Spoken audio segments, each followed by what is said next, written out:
도쿄 변두리, 시타마치의 좁은 뒷골목에 조용히 자리 잡은 작은 포장마차는 오늘 밤도 이상하리만치 붐비고 있었습니다. 낡은 비닐 천막 아래 노란 전구가 흔들리며 오가는 사람들의 얼굴을 비추었습니다. 미사와 할머니네 포장마차라고 쓰인 작은 간판이 걸린 이곳은 지난 30년간 이 동네의 쉼터 역할을 해왔습니다. 미사와 할머니는 상당한 고령이 된 지금도 매일 밤 6시부터 새벽 2시까지 이곳을 지키고 있습니다. 손님들은 할머니의 정성 가득한 요리와 따뜻한 인심에 이끌려 이곳을 찾곤 합니다. 유난히 오늘 밤 포장마차 안에는 9무리의 손님이 자리를 잡고 앉아 있었습니다. 한쪽 구석에는 검은 정장을 차려입은 5명의 남자가 소주잔을 시끄럽게 부딪히며 떠들썩하게 웃고 있었습니다. 팔에 드러난 문신과 번쩍이는 금목걸이, 그리고 늘 허리춤에 손을 대는 버릇은 그들이 소위 말하는 야쿠자임을 짐작하게 했습니다. 그 중에서도 중앙에 떡하니 버티고 앉은 남자 앞에는 빈 소주병이 5-6개나 굴러다니고 있었습니다. 그가 바로 이 일대를 주무르는 조직의 두목, 류발이었습니다.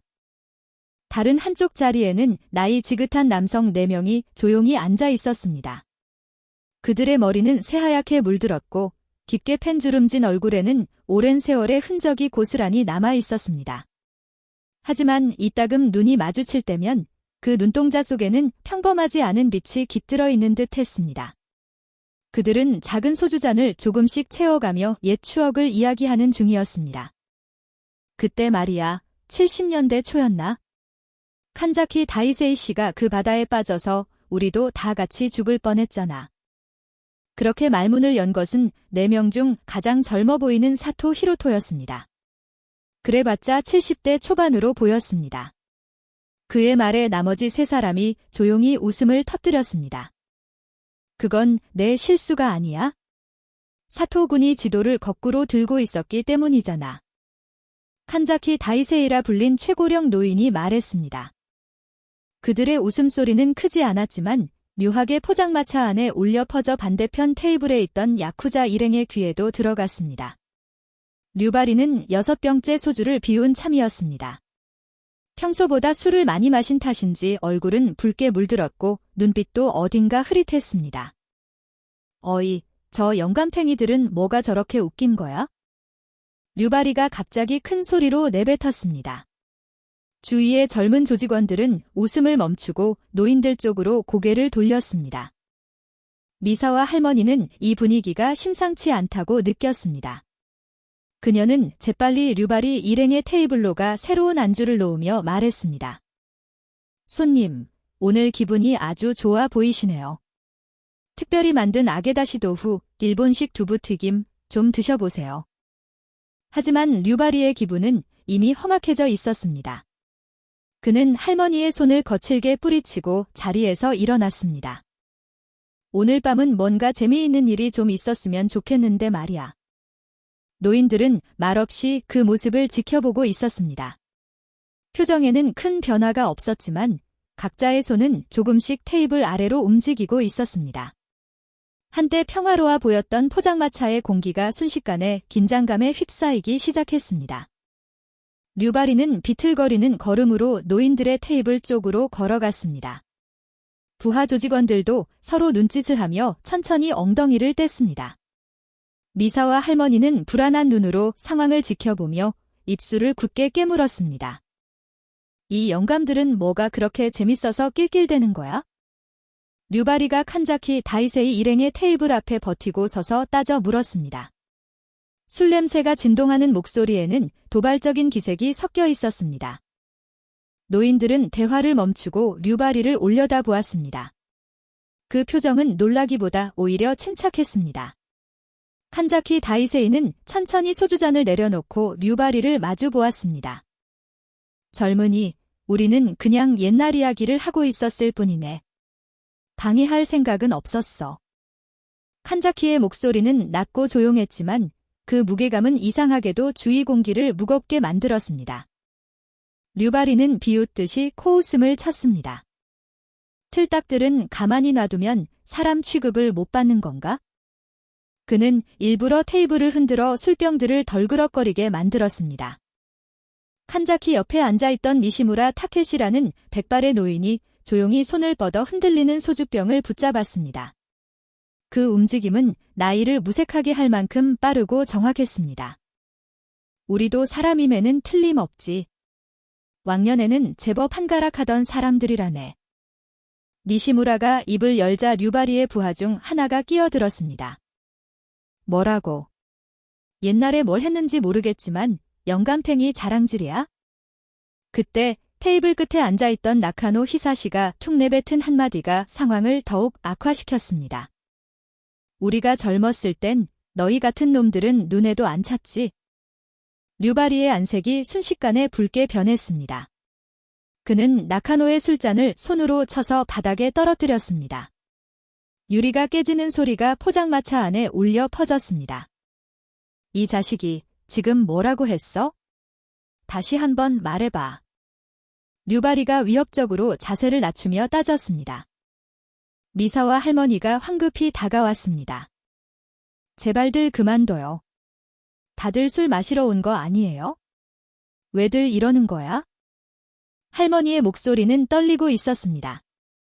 류바리는 그 손을 뿌리치듯 밀어내며 말했습니다.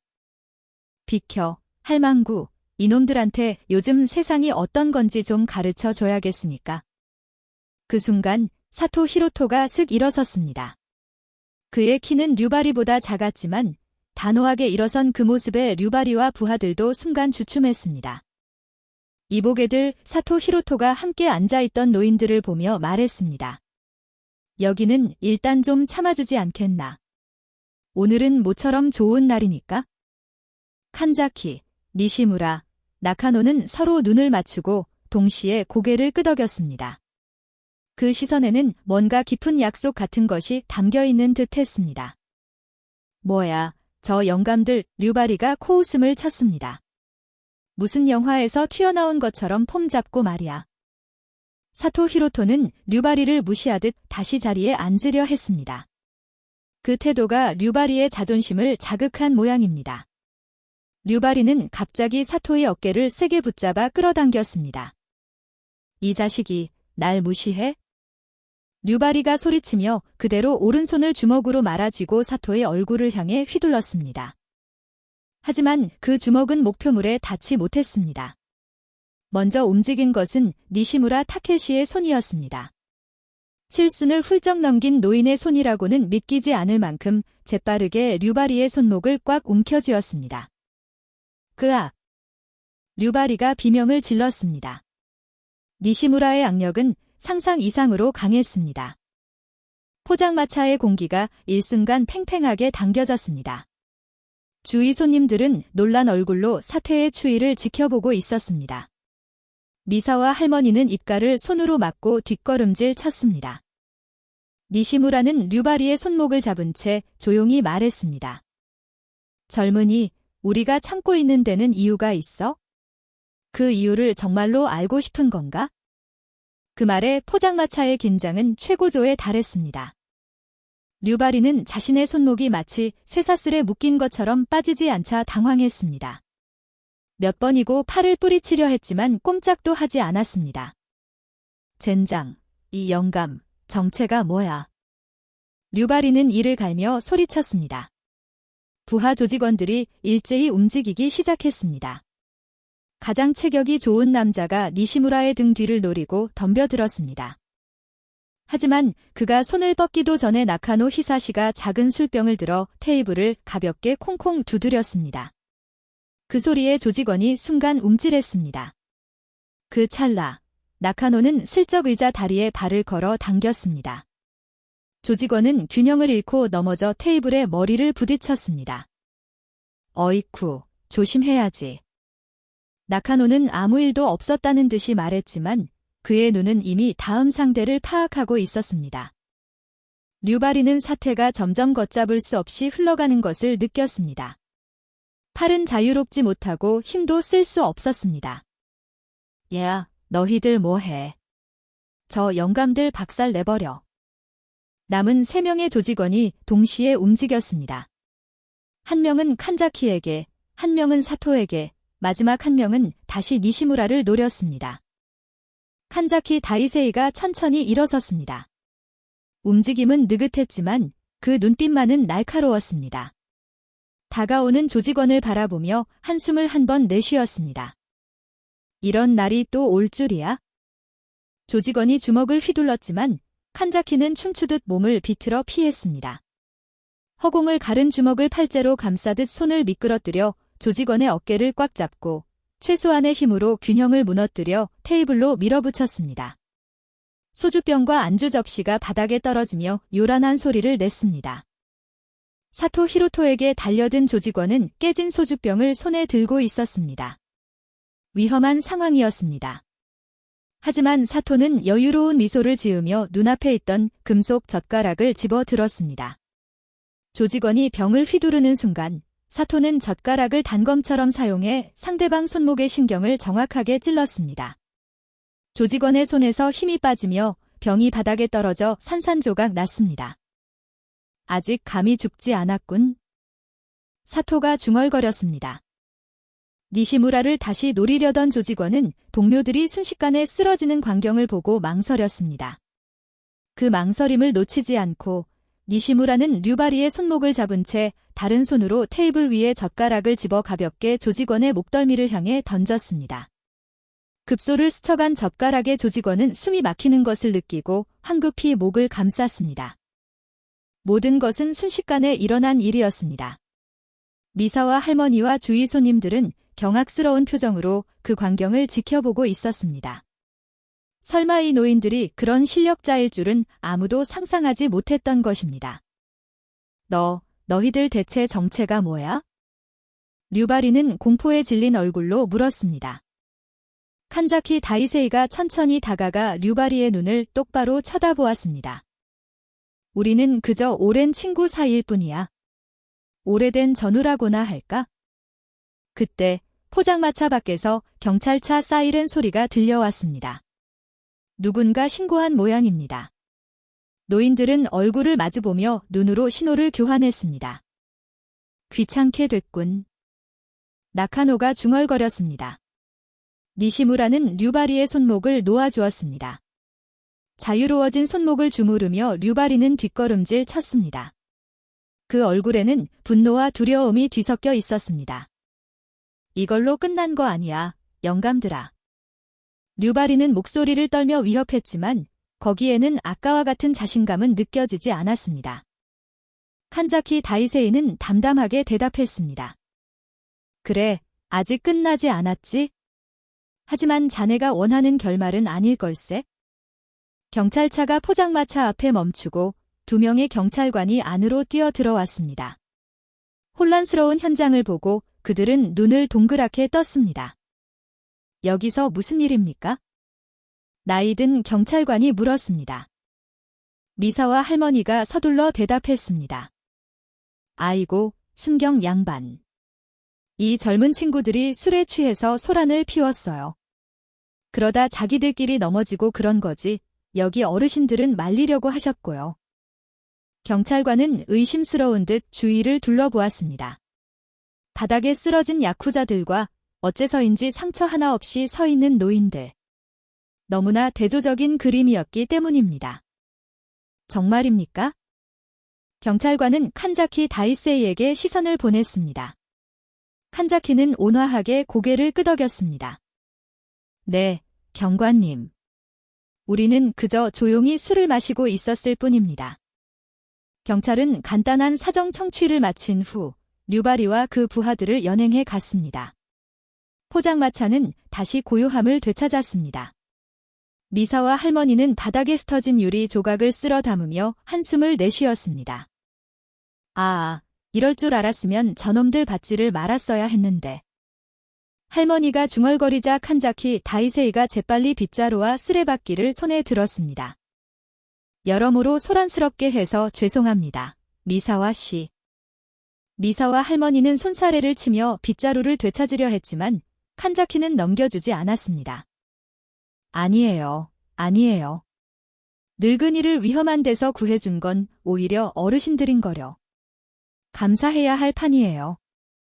니시무라 일행은 빈병을 모으며 말했습니다. 할머니, 정리는 저희가 할 테니 좀 앉아서 쉬고 계세요. 오늘 여러 가지가 깨지고 매출도 줄었을 텐데 최소한 이 정도는 하게 해주세요. 할머니는 잠시 망설이다가 이윽고 의자에 주저앉았습니다. 그 얼굴에는 피로한 기색이 역력했습니다. 정말 놀랐어요. 어르신들이 그렇게 대단한 분들일 줄은 상상도 못했네. 나카노 히사시가 미소를 지으며 쓰레기를 모았습니다. 우리도 항상 이랬던 건 아니에요. 젊었을 때 좀 특수한 일을 했을 뿐이죠. 할머니의 눈에 호기심이 어렸습니다. 특수한 일이요? 혹시 자위대 같은 거였어요? 4명의 노인들은 시선을 교환했습니다. 잠시 침묵이 흐른 후 칸자키 다이세이가 고개를 끄덕였습니다. 그렇습니다. 하지만 평범한 대원은 아니었죠. 우리는 공식적으로는 존재하지 않는 특별 부대에 속해 있었습니다. 그 말에 포장마차에 남아있던 손님들도 귀를 쫑긋 세웠습니다. 모두가 그들의 정체에 흥미를 갖기 시작했습니다. 칸자키는 자리로 돌아와 천천히 이야기를 시작했습니다. 우리는 68년에 창설된 쿠로베 부대, 흑부부대 소속이었소. 들어본 적 있소? 미사와 할머니도 주위 손님들도 고개를 가로저었습니다. 칸자키는 예상했다는 표정으로 미소 지었습니다. 그럴 만도 하지? 공식적으로는 존재하지 않았으니까. 북 측의 특수 침투에 대항하기 위해 만들어진 자위대 정예 비밀 부대였소. 총리 관저 근변 경호나 국가 기밀 작전, 스파이전, 나아가 북방 침투 작전에 이르기까지 표면에 드러나지 않는 임무를 수행하는 그림자 같은 존재였지. 손님들의 눈이 휘둥그레졌습니다. 마치 영화나 드라마 이야기를 듣는 것 같았습니다. 사토 히로토가 소주잔을 손에 들고 말을 이었습니다. 우리는 각기 다른 부대 출신이었지. 나는 해상, 자위대, 특수부대, 니시무라는 공정단, 공수부대, 나카노는 해상, 자위대, 특수선행팀, 그리고 칸자키 씨는 육상, 자위대, 레인저 부대 출신이었어. 각 방면에서 최고의 인재를 모아 특별 훈련을 받았지. 니시무라 타케시는 자신의 손을 가만히 내려다보며 중얼거렸습니다. 젊었을 땐 이 손으로 사람을 구한 적도 있고 목숨을 빼앗은 적도 있었지. 지금은 손주머리나 쓰다듬는 게 고작이지만. 나카노 히사시가 부드러운 미소를 지으며 말을 보탰습니다. 매년 이맘때가 되면 이렇게 모이곤 해. 오늘이 바로 쿠로베 부대 창설 기념일이거든. 아직 살아있는 동료들끼리라도 모여서 서로의 안부를 확인하는 거지. 포장마차에는 기묘한 정적이 흘렀습니다. 평소에는 어디에나 있을 법한 노인들의 충격적인 과거가 밝혀진 순간이었습니다. 그럼 아까 그 젊은이들을 간단히 제압할 수 있었던 것도 그 훈련 덕분이군요. 미사와 할머니가 말하자 칸자키가 고개를 끄덕였습니다. 나이는 들었지만 몸이 기억하고 있는 것들이 있소? 70이 넘었어도 50년 이상 훈련해온 감각은 그렇게 쉽게 사라지지 않지. 니시무라가 보충하듯 말했습니다. 평범한 자위대와는 다른 수련을 쌓았으니까. 단순한 군사 훈련뿐만이 아니었어. 극한 상황에서의 생존술이나 맨손 격투술, 각종 무기 취급법부터 심리전에 이르기까지 몸과 마음을 완전히 뜯어고치는 훈련을 받았지. 젊은 시절부터. 사토가 소주를 단숨에 들이켜고 말을 이었습니다. 그리고 우리 4명은 전원, 실전을 100회 이상 경험했어. 그 어떤 훈련도 실전 경험에는 미치지 못하지. 사느냐 죽느냐의 순간에 결단을 내리는 힘, 그것이 진짜 전사를 만드는 거야. 쿠로베 부대. 정말 존재했었구나. 누군가가 중얼거렸습니다. 나카노가 미소 지었습니다. 기록상으로는 존재하지 않아. 우리가 성공해도 아무도 알아주지 않고 실패하면 정부도 모르는 척했지. 그런 취급이었어. 칸자키의 표정이 조금 어두워졌습니다. 많은 동료가 그렇게 이름도 남기지 못하고 사라져 갔소. 기록도 없고 이름도 남지 않았지. 그렇기에 살아남은 우리에게는 그들을 잊지 않을 의무가 있소. 그래서 매년 만나 그들을 추억하는 거라네. 포장마차는 다시 정적에 휩싸였습니다. 모두가 그 무게감을 느끼고 있었습니다. 하지만 이렇게 정체를 밝혀도 괜찮으신 거예요? 미사와 할머니가 조금 걱정스럽게 묻자 칸자키는 웃으며 대답했습니다. 이제 괜찮소. 우린 이미 은퇴한 지 오래고 원래부터 없었던 부대니까. 하물며 이 늙은이들의 이야기를 누가 진심으로 믿어주기나 하겠소? 밤은 깊어가고 있었습니다. 포장마차는 평온을 되찾았지만 노인들의 이야기는 계속되었습니다. 남아있던 손님들은 모두 자연스럽게 그들 주위로 모여들었습니다. 이런 살아있는 역사를 직접 들을 기회는 좀처럼 없기 때문이었습니다. 그런데 아까는 어떻게 그 젊은이들을 그렇게 재빠르게 쓰러뜨리신 거예요? 한 손님이 조심스럽게 묻자 사토가 미소 지으며 대답했습니다. 재빨라 보였나? 솔직히 젊었을 때와는 다르지. 역시 숨이 차더군. 니시무라가 고개를 끄덕였습니다. 맞아. 옛날에는 20명을 상대로도 어떻게든 됐는데 이젠 5명도 힘들어. 손님들은 웃었지만 그 웃음에는 경외심이 섞여 있었습니다. 우리가 쓰는 기술은 특별한 게 아니야. 주위에 있는 모든 것을 무기로 활용하는 법을 배웠을 뿐이라네. 칸자키는 테이블 위에 젓가락을 집어들며 설명했습니다. 이것도 무기가 되고. 그렇게 말하며 소주병을 보였습니다. 이것도 무기지. 심지어는 티슈를 집어잡게 구겼습니다. 이런 걸로도 어떻게 하느냐에 따라 상대를 제압할 수 있소. 우리가 배운 건 단순한 격투술이 아니라 상황을 읽고 판단하는 힘이라네. 상대의 약점을 파악하고 환경을 최대한 이용하는 거지. 니시무라가 말을 이었습니다. 포장마차처럼 좁은 공간은 힘으로만 밀어붙이는 젊은 녀석들에게는 불리하지만 정확한 기술을 쓰는 우리에게는 유리하게 작용해. 게다가 우린 팀워크가 완벽하거든. 서로의 움직임만 봐도 다음에 뭘 할지 짐작이 가지. 50년 이상 함께 훈련하고 작전을 수행해온 동료들이니까. 그게 바로 우리의 가장 큰 무기야. 미사와 할머니가 궁금하다는 듯 물었습니다. 평소에는 다들 어떻게 지내세요? 아직도 훈련을 계속하시나요? 노인들은 시선을 교환했고 나카노가 대답했습니다. 각자 다른 삶을 살고 있지? 나는 바다가 보이는 작은 마을에서 낚시하며 한가로이 지내고 니시무라는 손주들 돌보느라 바쁘고 사토는 밭을 가꾸며 지낸다고 하더군. 옛날에는 목숨을 빼앗기도 했지만 지금은 생명을 키우는 일을 하고 있는 셈이야. 칸자키는 조용히 미소 지었습니다. 나는 산속의 작은 절에서 좌선을 하는 나날을 보내고 있소. 젊었을 적의 기억을 정리할 시간이 필요했거든. 니시무라가 느긋한 어조로 이야기를 이었습니다. 그렇다고는 해도 몸이 움직이는 동안은 매일 아침 단련을 거르지 않고 있지. 태극권 같은 움직임도 도입해서 옛날에 익혔던 기술의 감각이 무뎌지지 않도록 말이야. 실제로 쓸 일은 이제 없겠지만 몸이 기억하고 있는 한 계속하고 싶어. 그러자 손님 중 한 명이 조심스럽게 물었습니다. 그 북쪽으로 잠입하신 적도 있으신가요? 노인들의 표정이 순간 굳어졌습니다. 칸자키가 천천히 대답했습니다. 그건 지금도 말할 수 없네. 미안하군. 잠시 침묵이 흘렀고 아무도 더는 묻지 않았습니다. 국가 안보와 관련된 비밀은 수십 년이 지나도 여전히 비밀로 남아있어야 하니까. 하지만 사토가 화제를 바꾸려는 듯 말했습니다. 우리가 배운 기술 중에는 재미있는 것도 여러 가지 있어.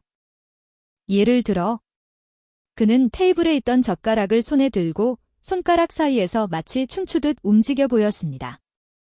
그러더니 불현듯 힘을 주자 금속 젓가락이 쭈그러졌습니다. 오! 손님들에게서 감탄사가 터져 나왔습니다. 사토가 설명했습니다. 단순한 악력이 아니야. 이건 힘을 한 점에 집중시키는 거지. 온몸의 에너지를 한 곳에 모으는 기술이야. 니시무라가 쓴웃음을 지었습니다. 사토씨, 젓가락을 그렇게 구부려 놓으면 할머니한테 혼날지도 몰라? 미사와 할머니는 크게 손을 저었습니다. 괜찮아요. 괜찮아. 이 정도 소란의 젓가락 몇 개 망가지는 것쯤이야. 이번에는 나카노가 일어나 포장마차 구석의 빈 공간으로 걸어갔습니다. 천천히 몸을 풀기 시작했습니다. 그 움직임은 처음에는 느리고 부드러웠지만 점차 속도가 붙기 시작했습니다. 손발이 공기를 가르듯 움직이고 그 동선은 물처럼 유연하게 흘러갔습니다. 이건 우리가 배운 그림자 기술, 연기이라는 거야. 칸자키가 설명했습니다. 시야에서 사라질 정도의 속도와 유연한 움직임. 나카노는 저 기술의 달인이었지? 나카노의 움직임이 최고조에 달했다고 생각된 순간 갑자기 딱 멈춰 섰습니다. 마치 사진이 일시 정지된 듯한 완벽한 균형이었습니다. 포장마차 안의 사람들은 숨을 죽이고 지켜보았습니다.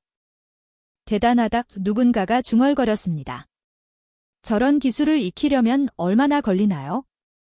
나카노가 자리로 돌아오며 대답했습니다. 평생이지. 우리는 10대 후반부터 이런 훈련을 시작했지만 지금도 완벽하다고는 할 수 없어. 인간의 신체는 끝없이 성장할 수 있으니까.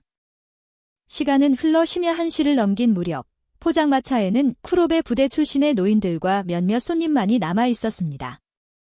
미사와 할머니는 졸음을 참으면서도 이 특별한 손님들과의 시간을 소중히 여기며 아직 가게를 닫지 않고 있었습니다. 그 야쿠자 젊은이들, 아까 경찰에 끌려갔지만 금방 풀려나겠지? 이 근방에선 제법 이름 있는 조직이니까 또 올지도 몰라. 할머니가 걱정스럽게 말하자 칸자키 다이세이가 온화하게 대답했습니다. 걱정 마시오. 그들은 이제 안 올 거요. 어떻게 그렇게 장담하세요? 손님 중 한 명이 묻자 니시무라가 조용히 미소 지었습니다. 젊은이들의 가장 큰 약점은 자기 한계를 모른다는 거야? 오늘은 뼈저리게 느꼈겠지? 한계를 안다는 건 때로는 무엇보다 중요한 교훈이 되거든. 맞아. 사토가 고개를 끄덕였습니다. 그들은 신체는 강할지 몰라도 실전 경험이 없어. 우리와의 차이는 기술이라기보다 실전에서 쌓은 경험의 차이지.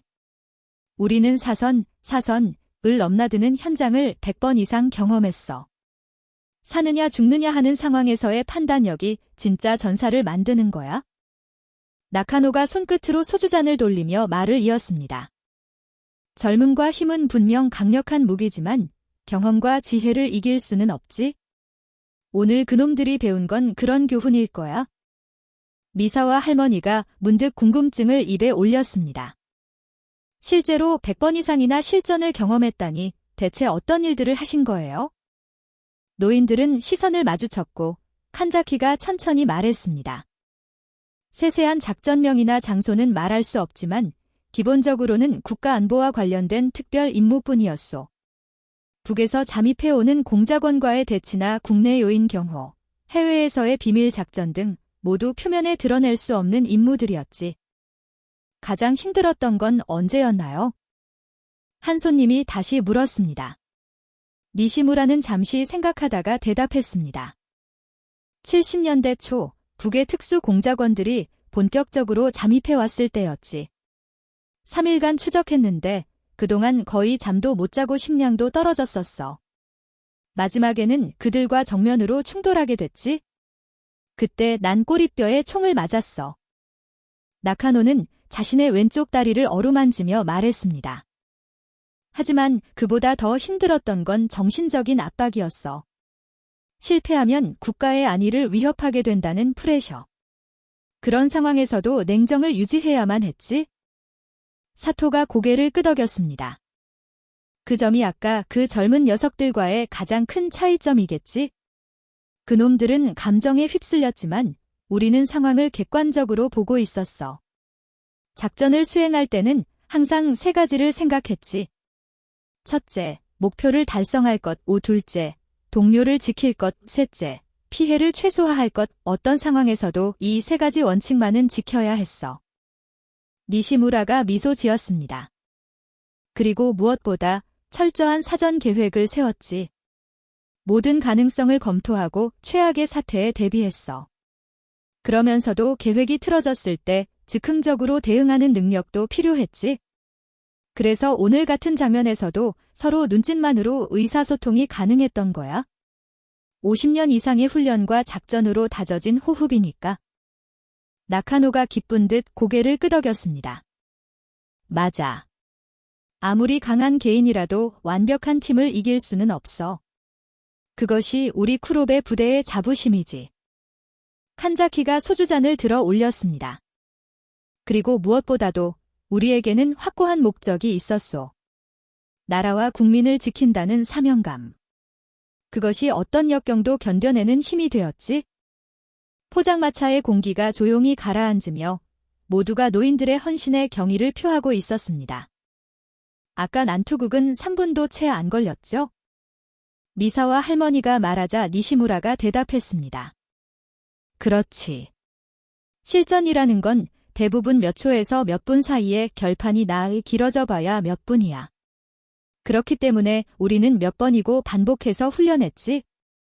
생각할 여유도 없는 순간에 몸이 멋대로 움직이도록 말이야. 단순해 보이는 기술에도 실은 깊은 이치가 있어. 상대의 힘을 이용하고 최소한의 에너지로 최대의 효과를 내는 것, 그게 우리 기술의 핵심이지. 나카노가 미소를 지었습니다.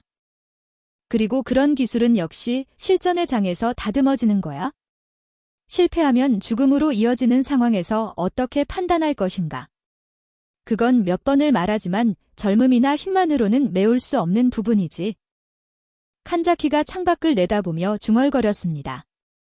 이런 경험이나 지혜는 시간이 흐른다고 저절로 얻어지는 게 아니야. 끊임없는 훈련과 희생, 실패를 거쳐 배울 수밖에 없지. 오늘의 젊은 녀석들도 앞으로 좀 더 현명하게 처신할 수 있게 되면 좋으련만. 심야 1시를 넘겼을 무렵 포장마차 밖에 또다시 사람의 기척이 느껴졌습니다. 경찰차가 돌아온 듯 했지만 이번에는 제복이 아닌 사복 차림의 남자 한 명이 안으로 들어왔습니다. 40대 중반 정도로 보이는 날카로운 눈매의 남자였습니다. 형사과의 기무라입니다.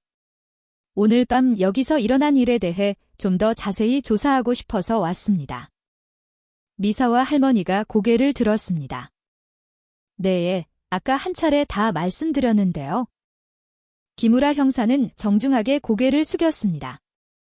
죄송합니다. 추가로 몇 가지 확인할 게 있어서요. 류발이라는 피의자가 상당히 큰 부상을 입었습니다. 손목 인대가 끊어질 뻔했고 다른 부하들도 몇 명 병원 신세를 지게 됐습니다. 그의 시선이 노인들을 천천히 훑어보았습니다. 무언가 골똘히 생각하는 듯한 표정이었습니다. 그놈들 말로는 어르신들께서 갑자기 덤벼들었다고 하더군요. 칸자키 다이세이가 냉정하게 응수했습니다. 사실이 아닙니다. 먼저 시비를 걸어온 건 저쪽입니다. 우리는 정당방위를 했을 뿐입니다. 기무라 형사는 고개를 끄덕였습니다. 물론 그대로 믿지는 않습니다. 류바리는 이 근방에서 유명한 양아치니까요. 하지만 한 가지 걸리는 건 그는 메모장을 꺼내 적힌 내용을 확인했습니다. 류바리의 손목 부상에 대한 의사의 소견으로는 보통 사람에게는 좀처럼 입히기 힘든 손상이라고 합니다. 특수한 격투 기술을 사용한 흔적이 있다고요. 포장마차에 다시 긴장감이 감돌았습니다. 미사와 할머니와 손님들의 시선이 다시 노인들에게 쏠렸습니다. 나카노 히사시가 가볍게 웃으며 대답했습니다. 젊었을 때 가라테나 유도를 좀 했었지. 아마 그때 버릇이 나왔나 보군. 기무라 형사의 눈이 가늘어졌습니다. 가라테나 유도만으로 그런 부상이 생길까요? 제가 보기엔 특수부대의 제압기술처럼 보이기도 합니다만. 칸자키 다이세이가 천천히 일어섰습니다. 그 동작에서는 여전히 위험한 분위기가 배어나왔습니다. 형사님, 우리가 대체 누군지 그렇게 알고 싶으신 겁니까? 기무라 형사는 거침없이 말을 던졌습니다. 당신들 자위대 출신 아닙니까? 그냥 평범한 대원이었다면 그런 기술은 몸에 익히지 못했을 테고요. 포장마차가 정적에 휩싸였습니다. 사토, 니시무라, 나카노도 어떻게 대답할지를 칸자키에게 맡기듯 그를 바라보았습니다. 칸자키는 깊은 숨을 내쉬고 잠시 침묵하다가 고개를 끄덕였습니다. 맞소. 우리는 모두 자위대에서 일했었지. 하지만 단순한 경험만으로 거기까지 기술을 쓸 수 있는 건 아닐세. 기무라 형사는 더욱 파고들 듯 물었습니다. 그렇다면 역시 특수부대 출신이시군요. 한층 더 무거운 침묵이 흘렀습니다. 칸자키는 결심한 듯 입을 열었습니다. 형사님, 수십 년간 이 나라를 위해 일해온 늙은이들에게 그 이상의 추궁이 필요합니까? 기무라 형사는 조금 표정을 풀었습니다. 신문하는 게 아닙니다. 그저 사건을 명확히 하고 싶을 뿐입니다. 칸자키는 희미하게 웃으며 그리고 분명하게 말했습니다. 그럼 이렇게 말하지.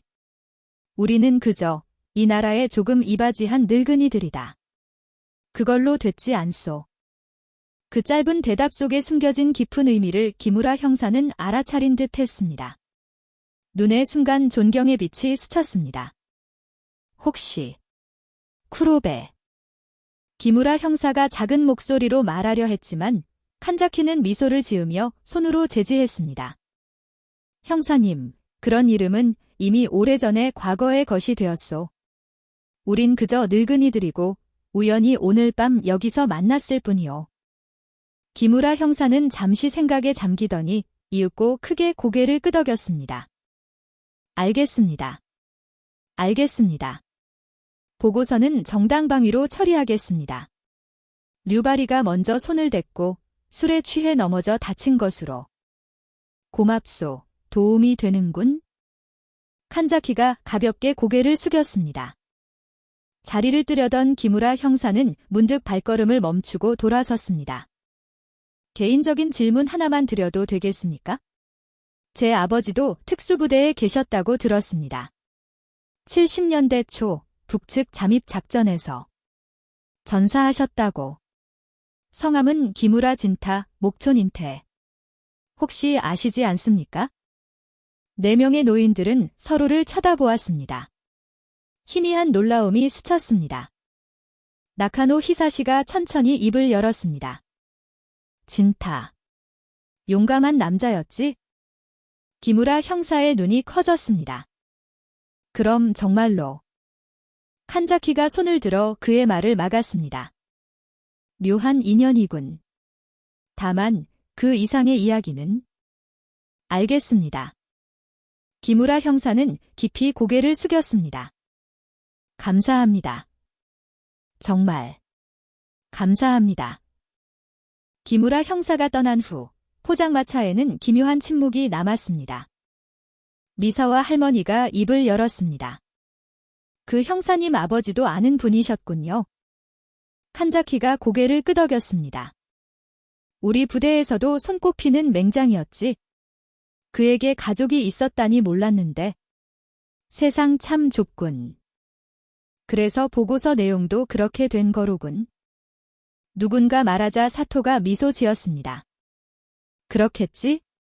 하지만 우리 정체는 역시 드러나지 않는 편이 좋아. 앞으로도 계속.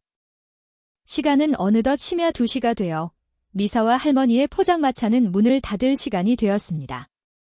노인들은 테이블을 정리하며 지갑에서 돈을 꺼내 계산을 마쳤습니다. 칸자키가 평소의 2배가 넘는 금액을 내려놓으려 하자 할머니가 고개를 저었습니다. 그렇게 많이 필요 없어요? 오히려 제가 감사 인사를 드려야 할 판인거려. 할머니가 말하자 니시무라가 미소 지으며 대답했습니다.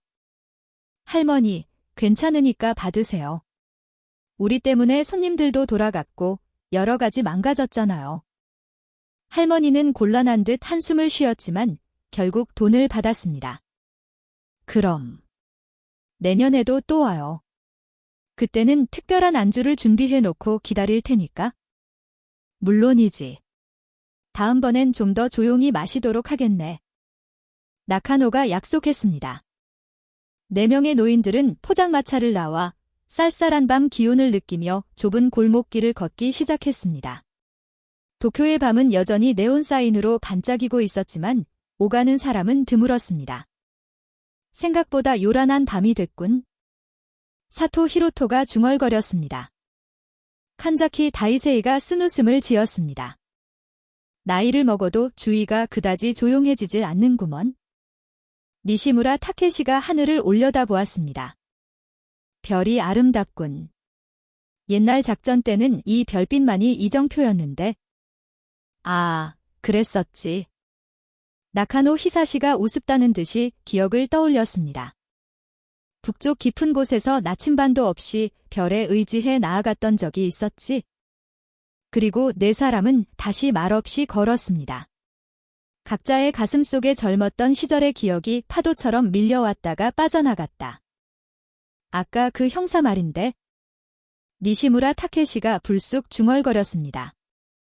기무라의 아들이라니 놀랐어. 칸자키 다이세이가 깊이 공감하며 고개를 끄덕였습니다. 세상은 넓은 것 같으면서도 좁아. 기무라에게 아이가 있었다니 몰랐는데.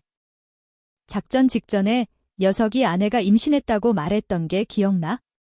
워낙 절박한 상황이었고 우리도 신경 쓸 여유가 없었지만. 사토 히로토가 회상하듯 말했습니다. 그러고 보니 그런 이야기를 했었지. 하지만 당시에는 거기까지 신경 쓰지 못했어. 설마 그 아이가 이렇게 훌륭하게 자라서 형사가 되어 있을 줄이야? 나카노 히사시의 눈에는 어딘가 슬픔이 어렸습니다. 세월이 흐르면 여러 가지 인연이 생기는 법이구나. 다시 침묵이 찾아왔습니다. 그들이 잃어버린 동료들, 특히 기무라 진타의 모습이 선명하게 뇌리에 떠올랐습니다. 북으로의 잠입작전에서 장렬히 산화했던 그의 마지막 모습을 칸자키는 지금도 잊을 수 없었습니다. 오늘은 뜻밖의 그의 아들을 만났습니다. 뭐라 형용할 수 없는 감정이 가슴속에서 소용돌이쳤습니다. 자, 이제 어디로 갈까? 칸자키 다이세이가 분위기를 바꾸려 물었습니다. 사토 히로토가 손목 시계를 들여다보았습니다. 벌써 새벽 2시가 넘었어.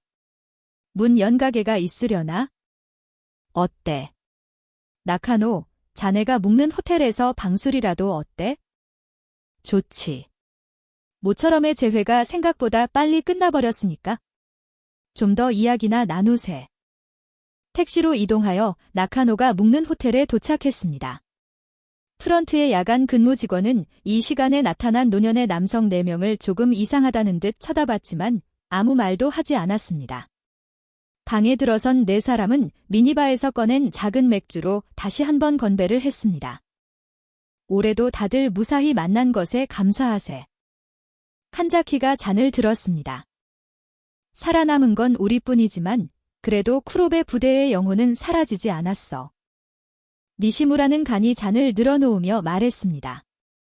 이렇게 옛날 이야기를 할 수 있는 것만으로도 신기하게 젊어지는 기분이야. 마치 시간이 거꾸로 흐르는 것 같아. 나카노가 웃었습니다. 하지만 내일 아침 일어나면 온몸의 관절이 쑤셔서 오늘 얼마나 무리했는지 깨닫게 될 게 틀림없어. 4사람은 다시 웃었습니다.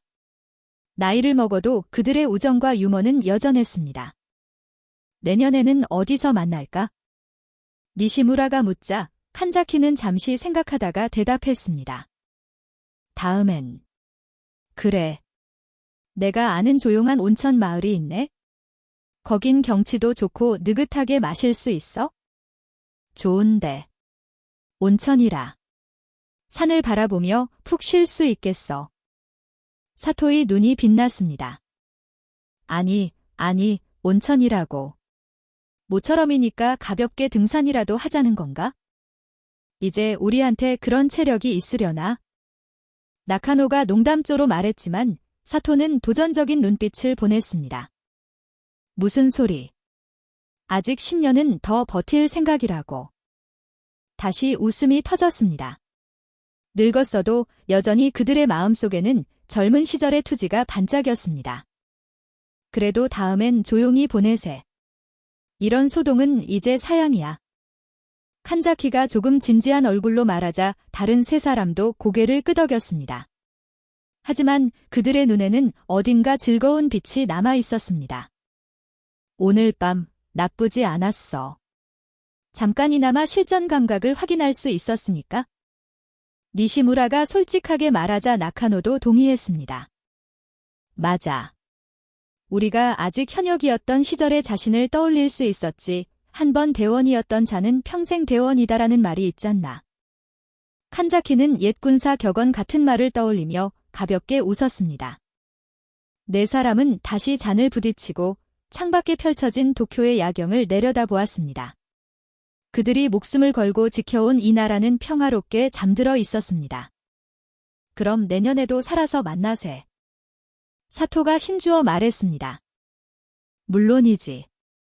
쿠로베 부대를 얕보지 마. 저승사자도 그렇게 쉽게 우리를 데려가진 못할 테니. 니시무라가 말을 이었고 네 사람의 웃음소리가 호텔 침실에 울려 퍼졌습니다. 밖은 아직 어두웠지만 이윽고 동쪽 하늘에서 새로운 날의 빛이 비춰올 것입니다. 그들은 각자의 삶으로 돌아갈 것입니다. 하지만 내년에 다시 만날 것을 맹세하며.